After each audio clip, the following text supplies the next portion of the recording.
Pemirsa, thrift atau belanja hemat yang lebih dikenal sebagai istilah cakar bongkar pada masyarakat Kota Manado kian merajalela. Thrift meliputi banyak benda seperti pakaian, sepatu, aksesoris, dan lain-lainnya. Karena menjelang hari Natal, masyarakat Kota Manado mulai berburu pakaian bekas layak pakai. Perayaan Natal di Manado agak berbeda dari daerah lain.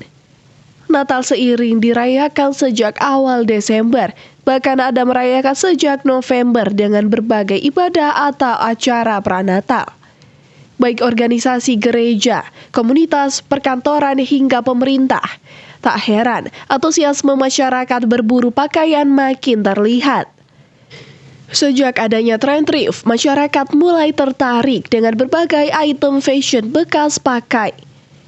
Selain model yang tidak pasaran, tren ini juga meningkat karena produk yang ditemui biasanya berasal dari brand ternama di dunia dengan harga yang tentunya jauh lebih murah.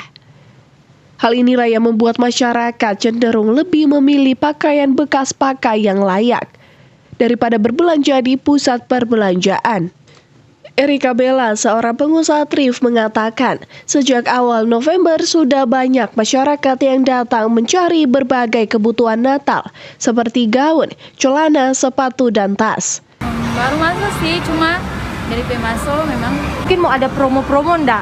Rupa diskon-diskon pas di hari Natal kah atau apa? Ada. Kalau untuk kisaran harga sendiri dong, baju-baju dari harga berapa ke harga berapa?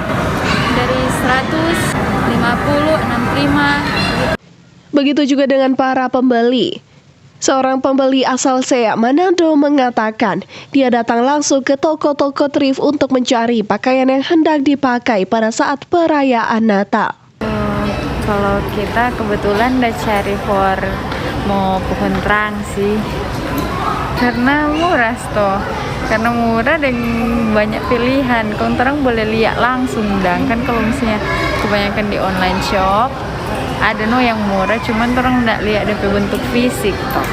Atau kalau misalnya di mall-mall DP harga so lebih mahal daripada. Jadi pilihan yang terakhir ini Tren thrift di Kota Manado sebenarnya sudah ada sejak lama. Namun kian marak sejak tahun 2018 dengan gaya berjualan baru, yaitu lewat platform digital. Regina Mangke melaporkan untuk Kawanua TV.